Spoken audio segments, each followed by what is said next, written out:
cuidado, la protección y la integridad del cuerpo humano es vital. Visión médica. Visión médica. La salud en tu radio. Los mejores especialistas de la salud están en nuestros consultorios. Visión médica. Únete y pregunta en nuestro consultorio al aire. Visión médica. Dirige y conduce Katy Segura. Katy Segura. Bienvenidos a Visión médica. Hola, muy buenas noches. Bienvenidos nuevamente a un programa más de Visión médica. Hoy con nuestro tema de salud visual, como ya hemos venido en programas anteriores, tenemos un invitado muy especial, es el doctor Juan Pablo Aparicio. Él es médico egresado de la Pontificia Universidad Javeriana, especialista en oftalmología también de la Javeriana y subespecialista en córnea de la Foscal de Santander. Él nos va a hablar hoy acerca de la córnea y sus patologías. Doctor, buenas noches y bienvenido a Visión Médica. Muchas gracias, Katy. Muchas gracias por la invitación. Es un placer estar aquí hablando con ustedes y hablando de estos temas tan interesantes. Gracias, doctor. Bueno, entonces entremos en materia. Empecemos explicándole a las personas qué es la córnea y cómo funciona. Bueno, la córnea no es porque yo me dedique a eso, sino que la córnea es lo mejor que tiene el ojo. La córnea es, la córnea es el principal lente de los ojos. Cuando uno mira fijamente a alguien a los ojos, lo que uno ve es la parte de color, que es el iris, y la córnea es ese lente que está adelante de los ojos, ¿sí? Adelante del iris. Es transparente, obviamente, por eso es que uno ve el color del iris. El color de la córnea no se ve, es simplemente transparente. Y pensando en el ojo como un sistema óptico, funciona de forma muy parecida a una cámara fotográfica. Y tiene un sistema de dos lentes. El primer lente, que es el más importante, el externo, que es la córnea, y otro lente que está por detrás del cristal, por detrás del iris, que se llama el cristalino. Esos son los dos lentes que componen el sistema óptico del ojo y son los encargados de enfocar la imagen en la parte de atrás del ojo, que es la retina. Entonces, eso es lo que hace la córnea. La córnea es un lente que es el que permite que las imágenes lleguen claras, lleguen nítidas, y tiene que tener unas características determinadas para que funcione bien, que es lo que vamos a hablar hoy. Muy bien, doctor. Bueno, ya está viendo qué es la córnea, que es ese lentecito que protege el iris y de ahí para atrás todo lo que compone el ojo. Es como ese escudo, por decirlo así, como el escudo protector del ojito y el que permite la visión, como usted nos acaba de explicar. ¿Cuáles son las patologías, las enfermedades más comunes que se presentan en la córnea? La córnea, pues siendo un lente, cuando se enferma, una de las principales cosas que uno ve es que empieza a ver borroso, ¿sí? La mayoría de las enfermedades de la córnea se manifiestan en el individuo que está sufriendo la enfermedad como visión borrosa de una o de otra forma, dependiendo de lo que esté causando la enfermedad. Entonces, hay enfermedades de la superficie ocular, como el ojo seco, por ejemplo, que, por ejemplo, la córnea, para que funcione bien, para que produzca esa imagen nítida, debe estar húmeda. Por eso el ojo tiene que estar produciendo lágrimas permanentemente y la córnea debe estar húmeda. Esa humedad permite que ópticamente la córnea funcione muy bien. Cuando hay ojo seco, se producen muchas cosas, dentro de ellas visión borrosa, porque la córnea se empieza a empañar. Hay otra enfermedad también muy común de la córnea que la gente la menciona mucho y no necesariamente es consciente que es principalmente producida por la córnea, que es el astigmatismo. El astigmatismo es muy común. La gran mayoría de las personas que utilizan gafas las utilizan porque tienen alguna forma de astigmatismo, combinado con miopía, combinado con hipermetropía o a veces un astigmatismo puro, pero eso es otra de las patologías de la córnea.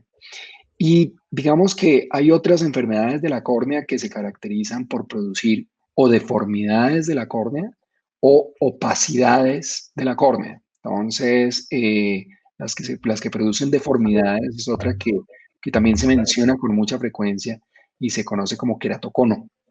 El queratocono, ahorita vamos a hablar en detalle de eso, es una enfermedad en la cual se empieza a deformar la córnea y empieza a adoptar como una especie de forma cónica y distorsionando la visión y produciendo una cantidad de inconvenientes.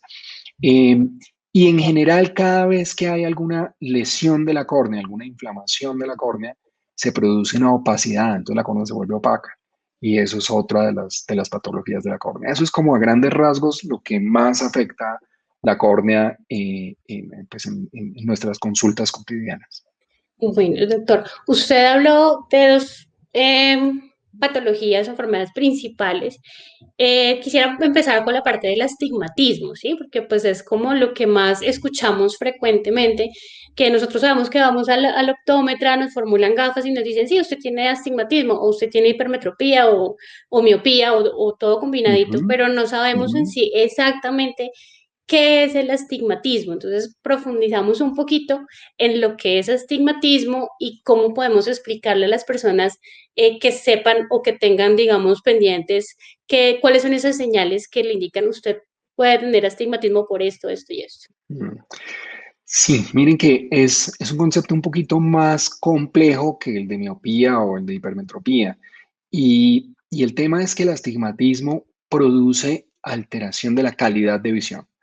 Es diferente a la miopía. Por ejemplo, en la miopía todos hemos oído que las personas con miopía no ven bien de lejos, ven bien de cerca, pero se les afecta la visión lejana.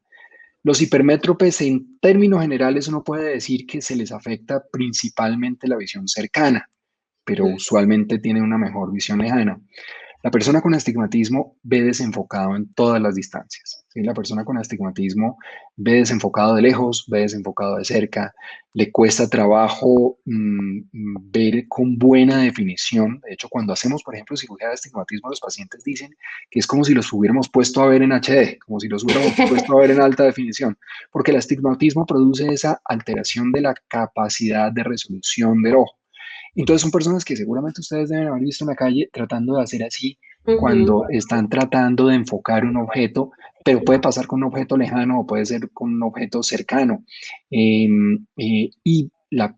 hay varias causas de astigmatismo, pero la principal causa de astigmatismo está en la córnea.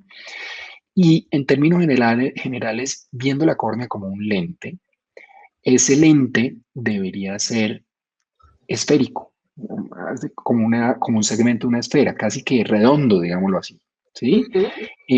Cuando la córnea no es completamente redonda, es decir, no tiene la misma curvatura en todos sus meridianos, sino es ligeramente ovalada, se conoce como astigmatismo. Mm. De hecho, sí podemos intentar, les puedo tratar de mostrar una pequeña animación de cómo se ve el astigmatismo. A ver Yo me si imagino que es como cuando uno va a ver una película en 3D, pero sin las gafas, más o menos, es lo que más o menos, más o sí, menos más o podría ser menos. una idea. Sí, más o menos, más o menos. Cuando me digas, intentamos mostrar una Listo, doctor. animación de esto, eh, que creo que puede ayudar a que entendamos un poquito mejor cómo es el tema Perfecto. del astigmatismo. Cuando Porque, quiera, ahí está sí, lista para espérate, cuando a ver para si compartir. yo puedo poner aquí la pantalla. Sí, Muy sí se va a bien, poder. Entonces, aquí va. muy bien. Eh, Mientras tanto, les recuerdo que estamos a través de USB Radio, tu radio. Pueden descargar nuestra aplicación o pueden buscarnos en www.usbradio.online o a través de nuestra fanpage en Facebook.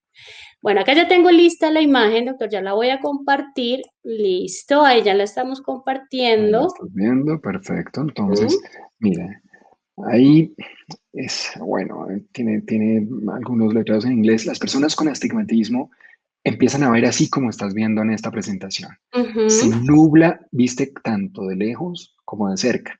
Y si Sí, uno probara cómo funciona en el ojo, se ven esos dos puntos focales. Es decir, si, estando la retina ahí donde sale la imagen, sí, los focos del astigmatismo están por delante y por detrás de la retina. Y ahí es sí, donde yo les decía, ahí se puede ver cómo la córnea, que debería ser completamente redonda, en sí, esta ilustración se puede ver cómo en el segmento vertical, que es en este de acá, sí. está más curva y en este horizontal está más plana. Por eso deja de verse esférica y empieza a verse ovalada. Eso es realmente digamos, la La forma. manifestación anatómica del astigmatismo. Entonces, ven, Sí. yo dejo de compartir acá. Muy bien. Aquí. Es como una forma de una lentejita, más o menos. Es más o menos como una lentejita, exactamente. Eso era lo que les Perfecto. quería mostrar, porque es más fácil a veces con Sí, ilustraciones. sí. Pero ahí donde vieron es donde está la córnea y la principal causa del astigmatismo es porque esa córnea deja de ser esférica y Redondita. empieza a ser ligeramente ovalada, como tú dices, como una lentejita. Deja Ah, de ser como una lentejita y empieza a volverse como un frijol. ok, ¿Sí? ya. Así es que, exacto, Mejor. es que uno va entendiendo mucho mejor. Sí, Bueno, exacto, entonces ya exacto. entendí por qué tengo astigmatismo en este ojo, ya. Esa Ya es parte de entiendes lo por de qué tienes un poquito de astigmatismo en ese porque ojo. a veces se puede presentar más en un ojo que en otro. Sí, sí, el astigmatismo no siempre es simétrico. Hay personas que tienen, y es usual encontrar astigmatismos un poquito más altos en un ojo que en el otro. Ujú. Y eso es parte de lo que hacen las gafas. Las gafas no solamente hacen que cada ojo por separado vea bien, sino que balancean la visión entre un ojo y otro para que no se produzcan pues, problemas de cansancio ocular y dificultades de enfoque. Ujú. Doctor, en el caso del astigmatismo, bueno, al igual que miopía y hipermetropía, existen algunos tipos de cirugías que pues me Sí. parece importante explicarle a las personas que nos están viendo y que nos están escuchando, porque muchas veces van con la idea de que de hacerse la cirugía para quitarse las gafas y resulta que no en todas las personas se puede hacer cirugía o hay diferentes tipos de cirugías según cada caso. Estas cirugías son las famosas cirugías refractivas. ¿Cómo ¿Sabes que eso es funcionan? bien importante? Sí, sí, porque no todo el mundo se puede operar, o ahora no a todo el mundo le puede ir bien con una cirugía. Eh, Ujú, Desafortunadamente a veces llegan pacientes queriendo hacerse cirugías para quitarse las gafas y pues con tristeza nos toca decirles que no son buenos candidatos. Una cirugía refractiva, en términos generales, bien hecha, con una buena técnica, en un paciente que tiene un defecto estable, que no le está progresando en el momento de la cirugía, debería durarle muchos años la cirugía.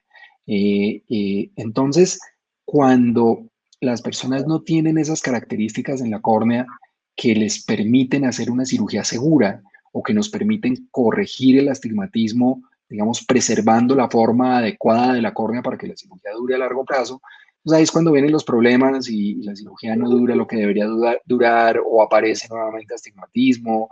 Y eso es gran parte del misterio, digamos, de la importancia que tiene la buena evaluación prequirúrgica de la cirugía. Eh, con respecto a la corrección, Katy, el astigmatismo se corrige con láser y se corrige ujú. igual a como corregimos la miopía o como corregimos la hipermetropía. Como les dije hace un rato, usualmente coexiste el astigmatismo con la miopía o coexiste con la hipermetropía. Entonces, usualmente cuando hacemos una cirugía refractiva con láser, que es la que conocemos como la SIC o a veces femtolasic, o hay varias técnicas que ahora podemos hablar de ellas, corregimos al mismo tiempo el astigmatismo y eso es parte de lo que hace que el postoperatorio del paciente sea muy satisfactorio y que tengan muy buenas agudezas visuales. Muy bien, doctor. Entonces, ya saben, la invitación es a que tengan una muy buena consulta antes de pensar en una cirugía, porque hay muchos sitios que a ustedes les ofrecen, sí, nosotros los operamos y venga y pague tanto y camine y lo operó. Entonces, no es tan así, tan fácil como algunas veces lo vemos en comerciales que también a veces nos venden ese tipo de milagros a través de cirugías, sino que hay que hacer un proceso de una buena evaluación oftalmológica y me imagino pues también que exámenes especializados en este caso con respecto a la córnea para saber si usted es buen o no candidato para una cirugía. Por eso los invitamos a que vayan a consulta con el doctor Aparicio. Aquí abajo están apareciendo precisamente todos los datos para contactarlo, para que usted pida una cita, vaya y se asesore de la mejor manera con un especialista para saber si es o no candidato a cirugía. El doctor Aparicio está ubicado en la calle 119, número 714, consultorio 306, en el edificio Santa Ana Medical, y lo pueden contactar a través de los teléfonos 620-2845 o 301-544-0444. Muy bien, doctor. Bueno, entonces, explíquenos un poquitico acerca de las cirugías refractivas, los que nos acaba de nombrar, esos términos de Fentolasic, de la SIC, como para saber un Sí, poquito más y saber pues también cómo orientarnos en qué tipo de técnica podría estar, si somos candidatos, la solución a nuestro defecto refractivo. sí, como dijiste ahorita, la importancia, o sea, lo más importante de la cirugía es una buena evaluación prequirúrgica. Primero para saber quién es buen candidato y quién no, pero además para escoger adecuadamente cuál es la mejor técnica con la que debemos quitar o operar una miopía o un astigmatismo o una hipermetropía.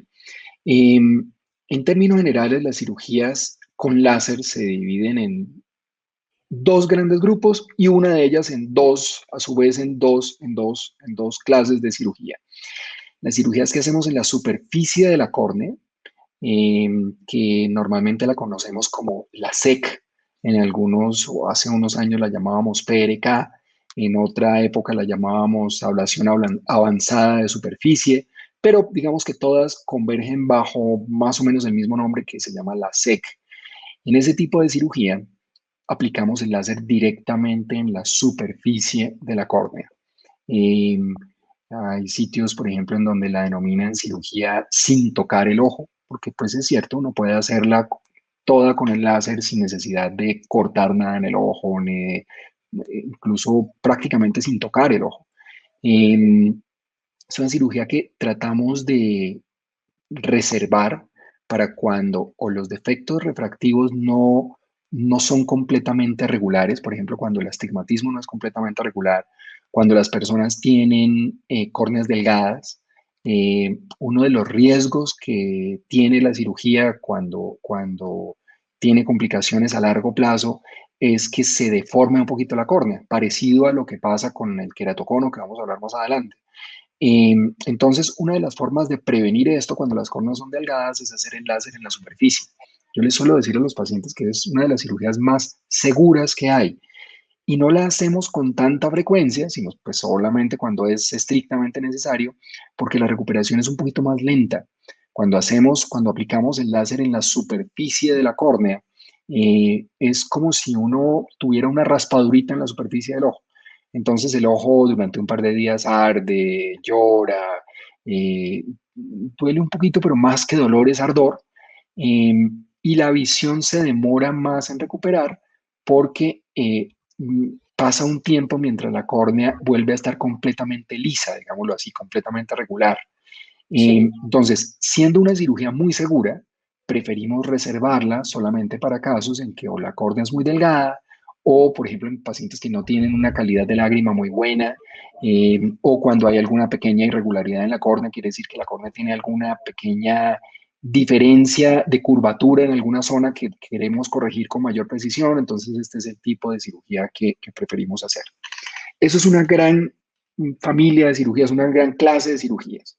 Sí. Las otras, que son las que hacemos de hecho con más frecuencia, seguramente si alguno de ustedes conoce a alguien que se haya operado, deben haber visto que la mayoría de veces lo operamos un día y al día siguiente están ya los pacientes viendo bien, y al día siguiente ya están sin ardor y sin molestia y sin incomodidad. Ese tipo de cirugías las denominamos cirugías con flap. Y las cirugías con flap tienen dos nombres, que es lo que les decía que se pueden dividir en dos, en la SIC y el femtolasic. Eso es un poquito enredado a veces cuando uno habla y habla. Vengan, les hago un par de dibujitos también para explicarles cómo es el tema de la SIC Sí, y es del, mejor, uno entiende más con y del dibujitos. femtolasic. Sí. A ver, entonces pongamos aquí Listo. a compartir la pantalla otra vez. Bueno, Y aquí, entonces, a ver, ahí se ve. listo. Ahí se está viendo acá. Listo, doctor. Ya ahí estamos empezando a ver, ya. Perfecto. Ya puede Entonces, empezar los dibujitos. aquí voy a empezar a dibujar. Entonces, miren, si uno tiene un ojo visto de frente, lo que yo les suelo dibujar es, y si me queda aquí feito es porque estoy a mano alzada, lo que uno, No lo que importa, uno no ve del ojo importa. es más o menos así, ¿sí? Aquí está la Sí, pupila, aquí está el iris, que es lo que uno ve del ojo, y esto de acá, este círculo que dibujé ahí es la córnea, ¿sí? sí, Esa señor. córnea es donde hacemos la cirugía. Ujú, Entonces, en el LASIK, que es la cirugía que les decía que se hace con más frecuencia, la cirugía consiste de dos partes. Una en hacer un pequeño corte en la córnea que nosotros denominamos flap. Entonces, si nosotros pudiéramos ver la córnea de medio lado, la córnea sería más o menos así. Por eso les decía que es como un lente. ¿Sí? sí, Y una en esa ventanita. primera parte, sí, es como una ventanita. Y esa primera parte consiste en levantar una capa muy delgada de esa ventanita, Ujú, que la levantamos y la ponemos aquí. La dejamos pegada de este borde, que es lo mismo que estamos viendo a la izquierda acá. Entonces, ¿por ajá. qué se hace ese flap? Porque en la cirugía refractiva tipo LASIK, nosotros ponemos el láser no en la superficie de la córnea, sino en el espesor de la córnea. Aplicamos el láser en una capa más profunda de la córnea. Es decir, después Ujú, de levantar el flap, nosotros ponemos el láser aquí en el espesor de la córnea y corregimos el astigmatismo, corregimos la miopía o la hipermetropía. Y al sí. terminar la cirugía, entonces, a ver, quitemos esto de acá. Al terminar la cirugía, lo que hacemos es que volvemos y ponemos esa capita en su sitio. ¿Sí? Entonces Mm, queda protegida la zona tratada del láser por esa capita que levantamos y volvemos a poner en su sitio. oh, ¿Sí? El hecho de levantarla y volverla a poner, el hecho de que el láser quede protegido por esa capa de la córnea, hace que la recuperación sea muy rápida. Esos son los pacientes que nosotros vemos que al día siguiente están viendo bien, que la molestia fue mínima, que el ardor o el lagrimeo que tuvieron fue un poquito durante un par de horas después de la cirugía. Por eso sí. casi siempre preferimos hacer este tipo de cirugía, ¿sí? Y ahí Es menos abrasiva y aparte de es, todo ya el paciente al otro día su vida normal. su Ese vida flap es prácticamente muy normal. parecido como a un lentecito de contacto, Es muy más o menos, parecido al lente de pero con la contacto, misma, el exactamente. mismo tejido del ojito. Exactamente. Y, y de hecho hay otra, pues de hecho en estas cirugías con flap hay otra que hacemos también con alguna frecuencia que se llama femtolasic. Mm, sí. En el femtolasic hacemos exactamente ese mismo corte en la córnea, pero en vez de hacerlo con un aparato mecánico lo hacemos con un láser. Entonces, con un primer láser hacemos el corte en la córnea y con Sí. un segundo láser corregimos la miopía y corregimos el astigmatismo. Mm, Esa es la razón por la cual a veces este tipo de cirugía de femtolásica es un poquito más costosa, porque pues hay que utilizar dos láseres, ujú, uno para hacer el flap y otro para hacer la corrección de la miopía y del astigmatismo, pero es definitivamente la cirugía más moderna que hay, es con la que se corren menos riesgos, es con la que tenemos realmente resultados más predecibles. Y en términos generales, esa es la cirugía refractiva, en eso consiste la cirugía refractiva. Eh, con este tipo de técnicas podemos corregir prácticamente cualquier defecto refractivo, siempre y cuando la córnea reúna esas condiciones de seguridad y la cantidad de miopía y astigmatismo o hipermetropía de astigmatismo estén dentro de un rango razonable que se pueda corregir. Cuando ya son miopías extremas, utilizamos otro tipo de técnicas que pues las podemos discutir otro día.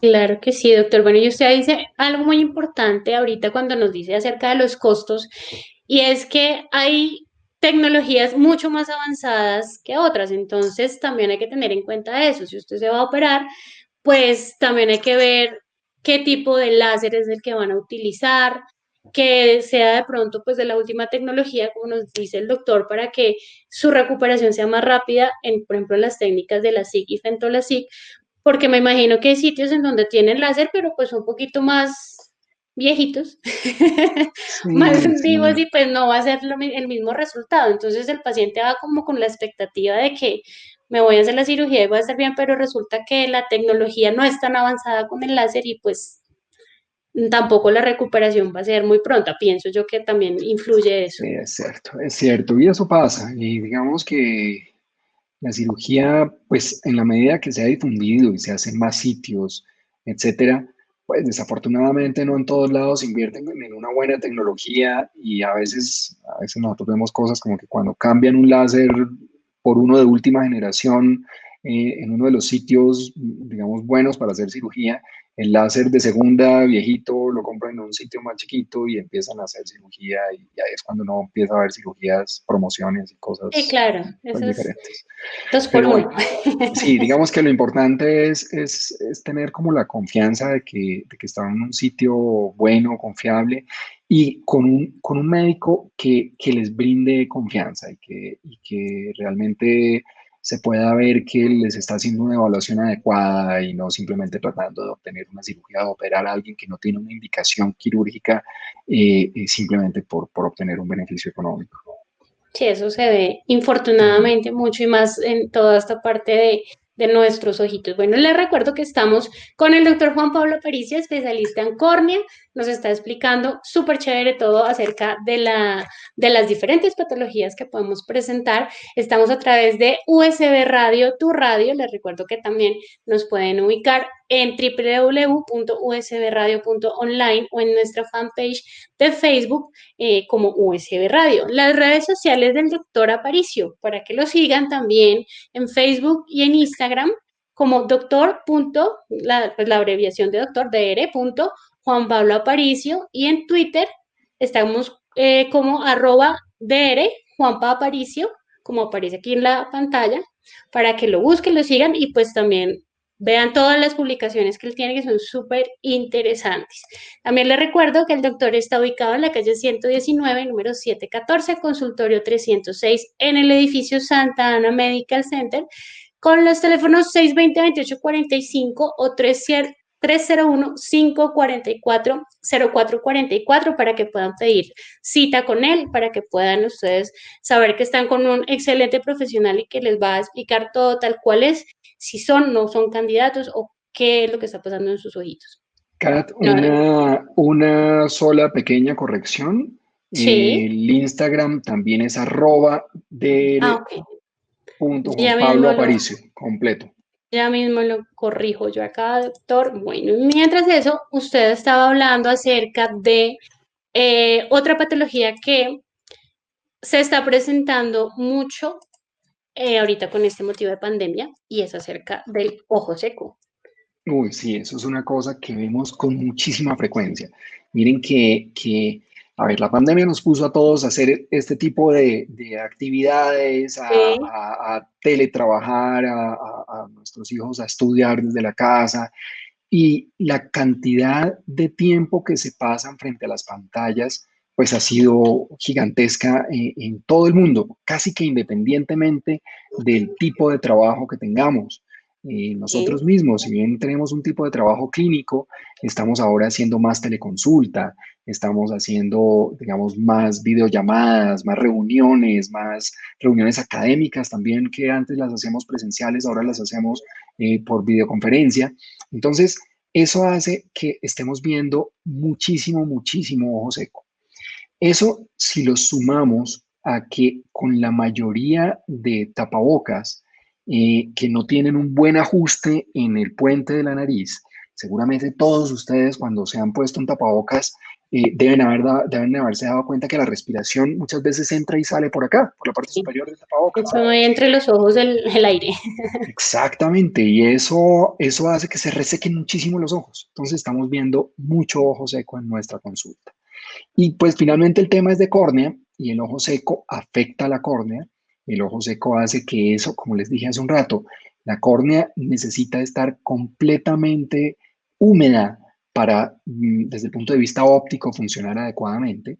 Entonces, al resecarse, se empaña. Y lo que estamos viendo es que a los pacientes les empieza a disminuir la visión, Sí. empiezan a tener fluctuación de la visión, entonces hay momentos del día en que ves más nítido, momentos del día en que ves más borroso, y momentos del día en que están muy cansados los ojos, como si tuviera sueño, se le ponen rojos los ojos, etcétera. Y todo esto es por alteraciones en la lágrima. Doctor, ¿cuáles son esos? Bueno, ya vimos que ojo rojo, que es que el lagrimeo de pronto también constante. ¿Cómo hace una persona para, bueno, dice, sí, tengo mucha resequedad, ¿cómo hacemos para que la persona tome conciencia del parpadeo, que también es muy importante, Sí. y que cuando estamos pegados no parpadeamos igual? Por Sí, sí, de ejemplo, así. acuerdo, eso es importantísimo. Resulta que cuando uno tiene ojo seco, el principal síntoma del ojo seco es la sensación de tener el ojo seco, ¿sí? Entonces, son pacientes que están teniendo ardor ocular, ¿sí? O sea, por ejemplo, nosotros estamos aquí y estamos teniendo ardor ocular, ¿sí? Como cuando uno tiene sueño, esa sensación de querer tener los ojos cerrados, de querer hacerse así, que los ojos te están ardiendo, te están quemando. Ese es el principal síntoma del ojo seco. Pero hay otros. Por ejemplo, cuando el ojo seco se encuentra en sus primeras etapas de patología, paradójicamente se produce lagrimeo. Entonces, la respuesta fisiológica del ojo seco, cuando la lágrima no está lubricando bien el ojo, es producir más cantidad y más cantidad y más cantidad de lágrima. Entonces, ese aumento en la cantidad de lágrimas, las personas lo perciben como lagrimeo. Entonces, en las primeras etapas del ojo seco, uno siente ese ardor que les estoy hablando y los ojos empiezan a llorarle, a llorarle, a llorarle a uno. La, digamos, la razón fisiológica de eso es muy sencilla. Como les dije hace un momento, el ojo trata de defenderse produciendo más lágrima, pero esa lágrima es más líquida. ¿Mm? Es parecida a la lágrima cuando alguien llora. Alguien, Ujú. todos hemos llorado en la vida y cuando uno llora, uno al terminar de llorar siente los ojos secos. Y es Sí. paradójico que al terminar de llorar los ojos se sientan secos cuando no le ha salido una cantidad de la lágrima. Esa lágrima refleja, esa lágrima que se produce por reflejo, es más líquida de lo usual y no lubrica adecuadamente los ojos. Por eso es que cuando el ojo seco está en sus etapas iniciales, se produce ese lagrimeo, pero ese lagrimeo no es tan efectivo en lubricar los ojos porque la lágrima es más líquida. Y mire, uno no piensa que la calidad de la lágrima varíe, uno dice, no, pues la lágrima siempre va a ser igual. O sea, uno ve la lágrima y uno no piensa que tiene los componentes que hace algunos programas también estuvimos hablando un poquito de blefaritis y la doctora Alejandra nos explicó acerca de los componentes de la lágrima, que Exactamente, desconocíamos que tenía un poquito de grasa, que tenía un poquito de exactamente. mucosidad y pues ahora el doctor nos está explicando también que la lágrima suele ser más líquida cuando hay un proceso de ojo seco. Entonces, también es importante para aprender a diferenciar que nuestra lágrima tiene ciertas características según la patología que estemos presentando. Sí, y mira que como seguramente lo dijo Alejandra, un componente importantísimo de las lágrimas es el componente graso, ¿sí? Sí. Nosotros vemos muchísima patología de ojo seco secundaria a falta de grasa en la lágrima.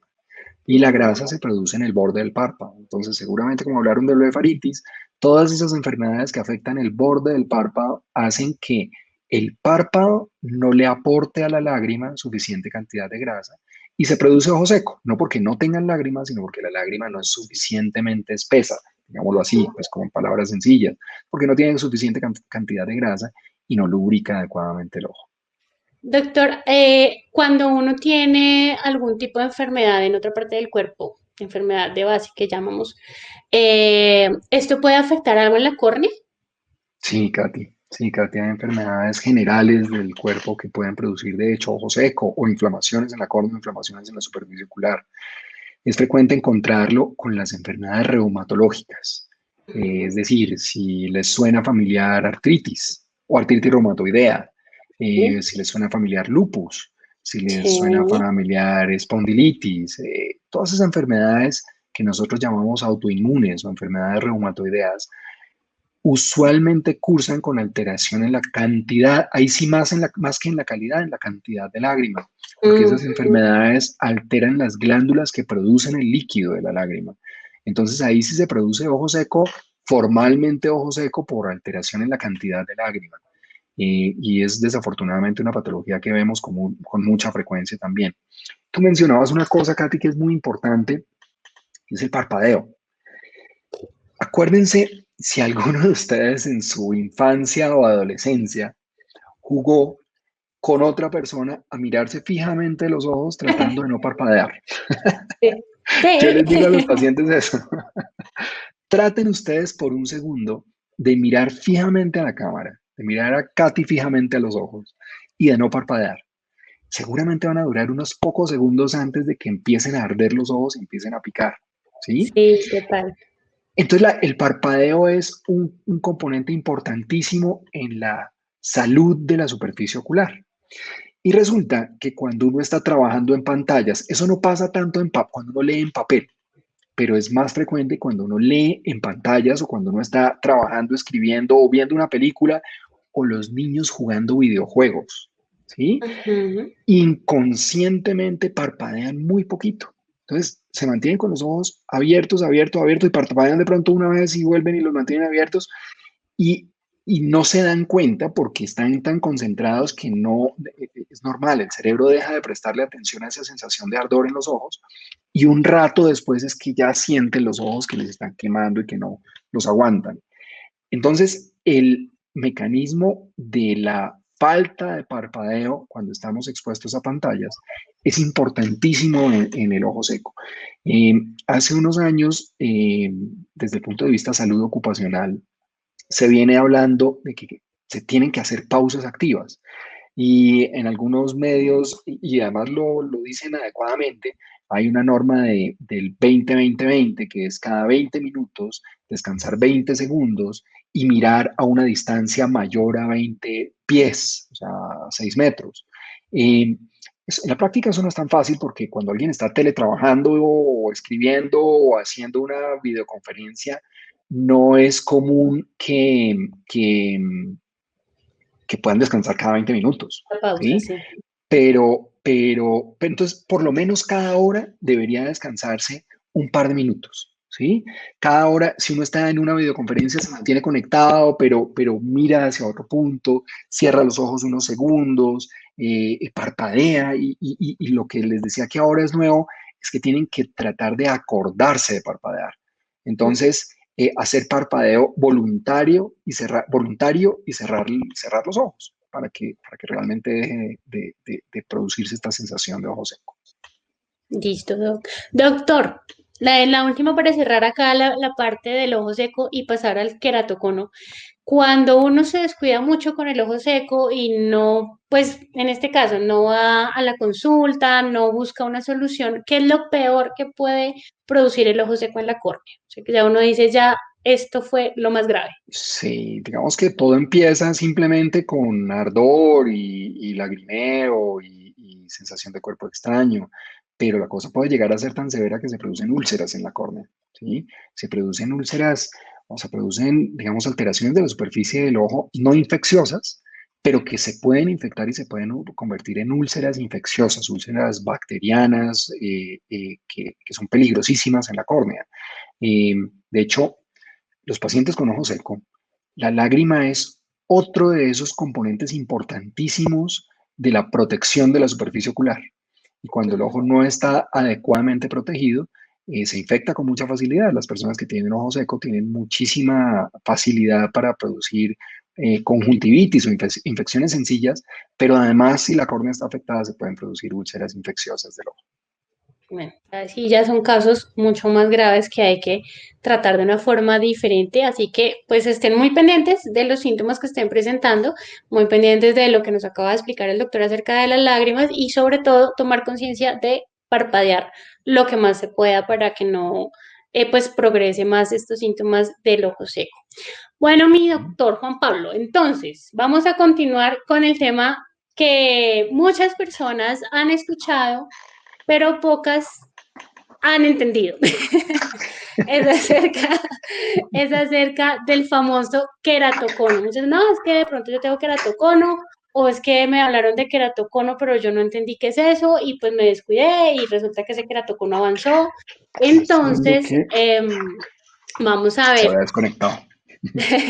Vamos a ver qué es el famoso queratocono. Vamos a profundizar en el tema que ya el doctor al comienzo nos dijo un poquito acerca de la deformación de la córnea, pero pues ya vamos a entrar en materia acerca de este tema del queratocono. Sí, Katy, el queratocono es una enfermedad desafortunadamente muy frecuente en nuestro medio. Y el queratocono es una enfermedad en la cual la córnea, que ya mencionamos que es un lente, se empieza a deformar en forma cónica. Entonces, en vez de ser así, digamos, tener esa superficie curva regular, empieza a incurvarse, incurvarse, incurvarse hacia adelante, produciendo unas distorsiones visuales gigantescas y una alteración, digamos, de la calidad de la visión, pues muy importante.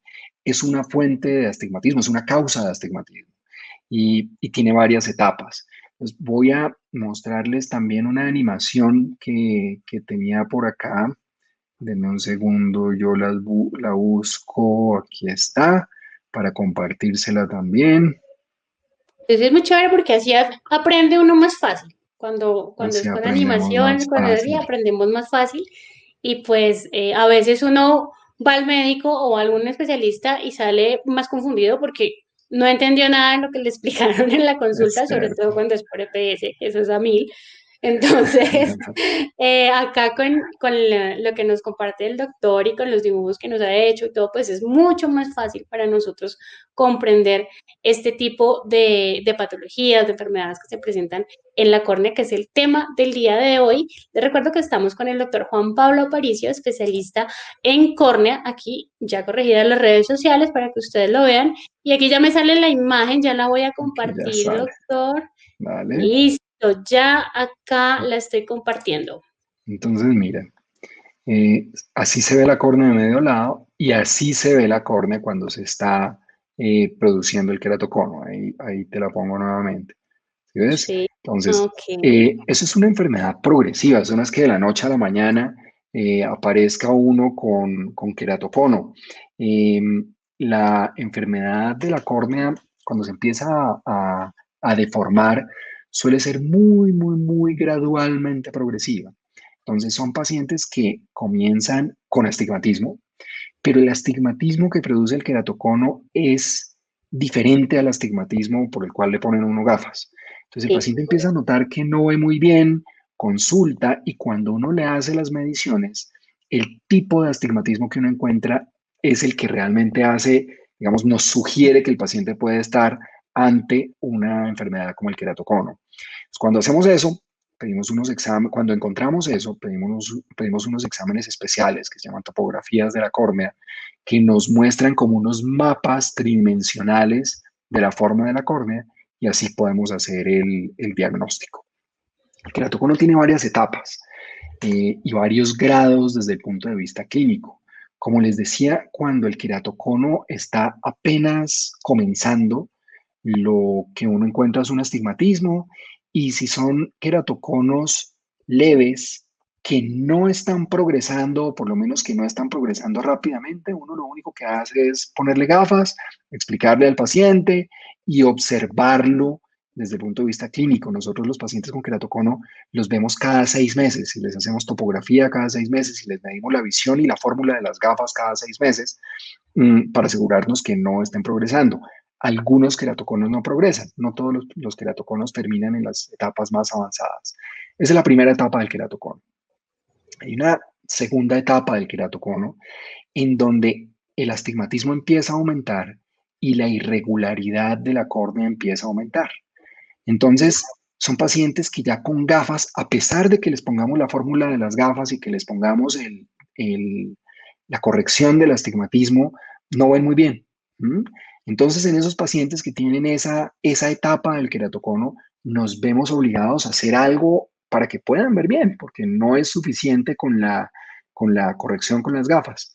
Entonces, en este grupo de pacientes, o les ponemos lentes de contacto, y son unos lentes de contacto especiales, rígidos o lo que la gente llama semiduros, que moldean la córnea. Entonces, al moldear la córnea, tienen dos efectos. Uno, permiten una muy buena calidad de visión.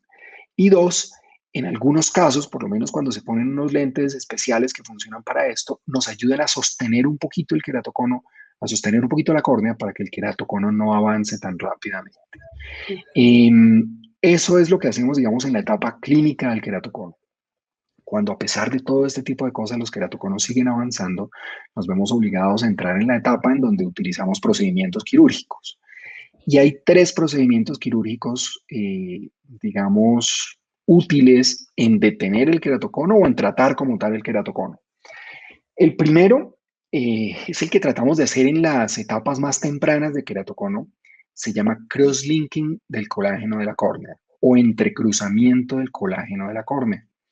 En esta etapa o en este procedimiento que hacemos en las etapas tempranas, lo que hacemos es aplicar una vitamina que se llama riboflavina durante unos minutos. Lo hacemos, hay varios protocolos, pero lo ponemos durante unos minutos en la córnea. Entonces acostamos al paciente, le empezamos a poner gotas de riboflavina Sí.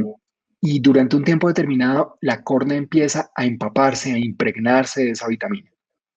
Y cuando está suficientemente impregnada de la riboflavina, le ponemos una luz ultravioleta especial con una longitud de onda específica y por un tiempo específico para que reaccione con esa vitamina y endurezca la córnea.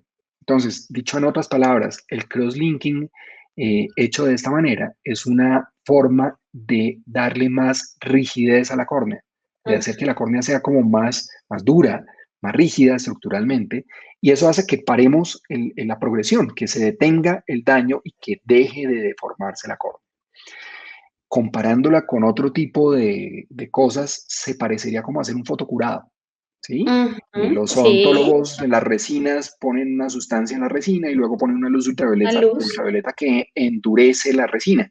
En la córnea, pues guardadas las proporciones, lo que hacemos es poner esa vitamina que reacciona con la luz ultravioleta y con las fibras del colágeno de la córnea y se forman nuevos puentes en el colágeno y se endurece la córnea. No es que quede dura como una piedra, pero le da mayor rigidez y previene que se siga Que siga deformando. Es bien, avanzando. bien útil. Sí, es una cosa bien chévere, bien útil. Con ese tipo de procedimientos hemos ayudado a mucha gente a que no le progrese el queratocono y no termine en las etapas más severas, que es cuando tenemos que hacer trasplante de la córnea. Sí, es más, es muy sencillo, es un proceso supremamente sencillo y que ayuda mucho precisamente para evitar Sí, lo que usted dice ya a nivel intraquirúrgico, que ya son las etapas más avanzadas. Doctor, exactamente. ¿qué tan cierto es que cuando uno se rasca así los ojos deforma la córnea? Y lo digo porque el 90% de las personas del mundo somos riníticas y Sí, cogemos sí. con desespero a rascarnos los ojos porque es muy, muy difícil, bueno, aguantarse esa rasquiña. Entonces, ¿qué tanto afecta el frotarse de esa manera tan Muchísimo. terrible la córnea? Muchísimo, muchísimo, Katy. Afecta mucho porque precisamente en córneas que tienen esa fragilidad, e incluso en córneas normales, el rascar la córnea hace que ese colágeno esté permanentemente lesionándose y debilita la córnea al punto en que se puede producir el queratocono. La principal causa de queratocono es el rascado y obviamente el factor hereditario. Entonces, en personas que tienen la herencia de queratocono y además se rascan, pues termina siendo gravísimo. Bingo. Y incluso si uno no tiene el factor hereditario, sí, pero tiene alguna patología de la superficie ocular, como una conjuntivitis alérgica o algo que hace que uno se tenga que rascar los ojos con frecuencia, se puede desarrollar queratocono y puede llegar a ser muy severa la cosa. Bueno, doctor, ¿qué aconsejamos entonces para no llegar al punto de rascarnos de esa manera? ¿Cómo puede uno tratar Sí. de relajar esa alergia o esa rasquiña sin necesidad de cogernos a deformarnos la córnea Miren, literalmente? lo ideal obviamente es tratar de asistir a una consulta especializada para encontrar cuál es el problema y encontrar cuál es la causa de la rasquiña. Pero pues digamos que si por alguna razón no se puede asistir o lo importante es que no se rasquen los ojos. No sé, les digo a los pacientes que se pongan agua fría, incluso hielo, que si se tienen que rascar, se rasquen aquí o acá, pero no encima de la córnea. ¿Sí? Ujú. Porque sí puede ser realmente devastador y puede producir secuelas muy grandes. Mira que en los queratoconos más avanzados, cuando ya no se tolera el lente de contacto, cuando no digamos, cuando ya no hay otras alternativas, les dije hace un momento, tendríamos que hacer trasplante de la córnea, que es la única forma definitiva, el único tratamiento definitivo en donde quitamos la córnea del paciente y la reemplazamos por una córnea de un donante. Ahorita les muestro una animación de eso. Pero hay otra, digamos, otro procedimiento intermedio también relativamente fácil de recuperar, o sea, sencillo para el paciente, que es implantar unos segmentos intraestromales, los llamamos nosotros, son como unas medias lunas, en algunos sitios los llaman los anillos, no son anillos, son como dos, como si uno cogiera un anillo y lo partiera en diferentes segmentos, y esos segmentos los implantamos en el espesor de la córnea. De esa forma, con ese tipo de procedimiento, no solamente detenemos la progresión de la córnea, sino que podemos aplanar un poco el cono y mejorar mucho la calidad de visión. Si estás lista, Katy, podemos mostrar un par de animaciones Acá, de perfecto, eso. doctor. Sí, señor. ¿Sí? Listo, listo. Acá Entonces, estoy lista. estamos listos. Entonces, a ver, les muestro los anillos.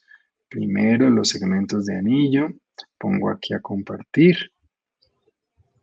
Además que el trasplante de córnea, por lo menos acá en el país, no es tan fácil tampoco, ¿no? Por aquello de las Sí, donaciones es un muy... Listo, doctor. misterio. ¿Ahí se Entonces, ven? ya, ahí lo tenemos en pantalla, sí, Perfecto. señor. Entonces, miren, esas medias lunas que se ven ahí arriba son los segmentos de anillo. ¿Los ven ahí? Entonces los implantamos en el espesor de la córnea y miren lo que pasa con la Sí, punta del cono. El vértice empieza a del cono bajar. se aplana. Sí.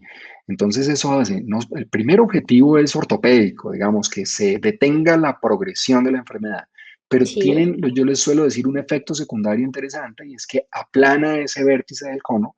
Entonces sí. obtenemos disminución del astigmatismo y mejoría de la visión del paciente.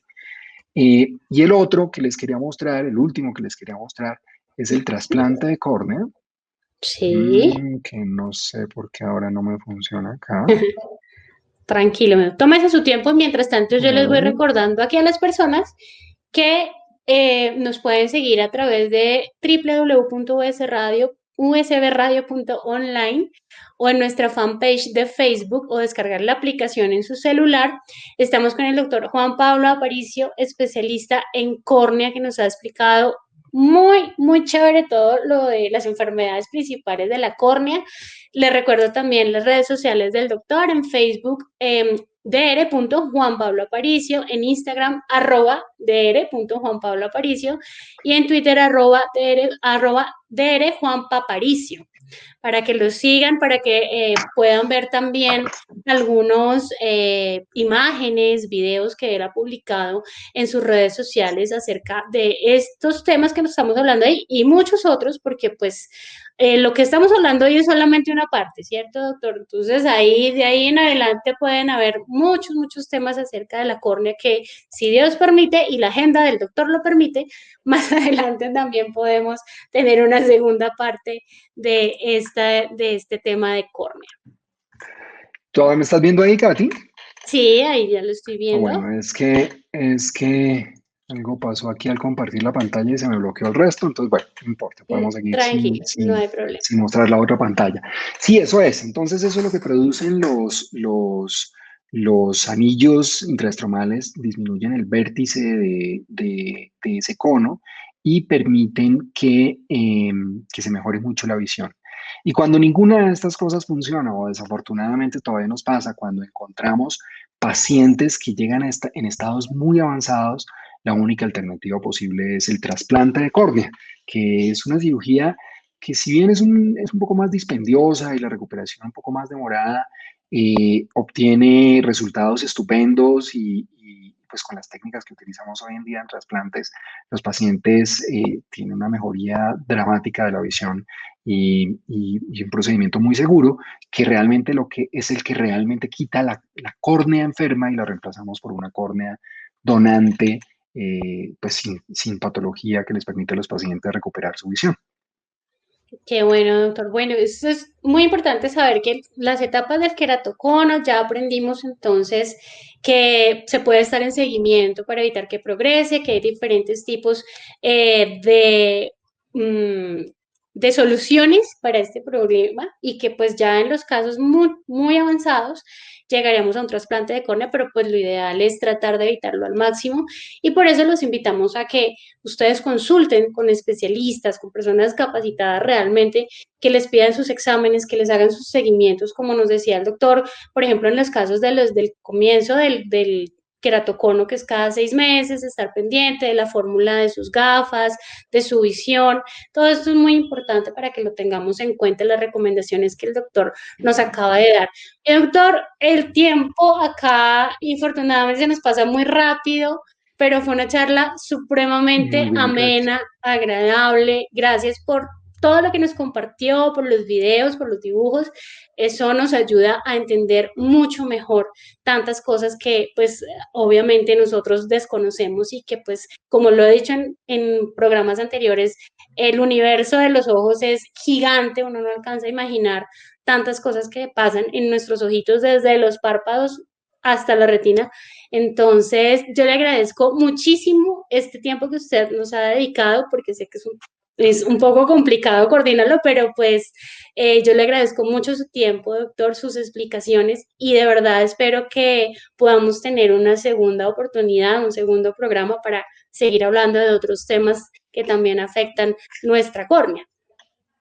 Estupendo, Katy. No, muchas gracias por la invitación. A mí me dan cuerda y empiezo a hablar de todas estas cosas que me encantan. Entonces cuando no es ninguna incomodidad. Cuando quieran, me encanta estar acá, me encanta estar hablando con ustedes y me encanta explicar estos temas que son mi pasión. Muchas gracias. Gracias por la invitación. Bueno, doctora, a usted muchísimas gracias y a todos ustedes también gracias por acompañarnos. Esperamos que pues obviamente este tema les haya agradado, que haya sido de su interés. Los invitamos a que nos sigan a través de nuestras redes sociales y por supuesto a través de las redes sociales del doctor Juan Pablo Aparicio, porque como se dieron cuenta tenemos imágenes, tenemos videos que nos pueden explicar mucho mejor acerca de las diferentes patologías que hablamos hoy. Gracias por su compañía. Recuerden que vamos a estar todos los sábados de 7 a 8 de la noche a través de USB Radio, tu radio en Visión Médica. Después continuaremos también con nuestros programas especiales de salud mental. Así que no se vayan a despegar y por supuesto pues sigan en la sintonía de nuestra programación. Hasta la próxima y muchas gracias por acompañarnos.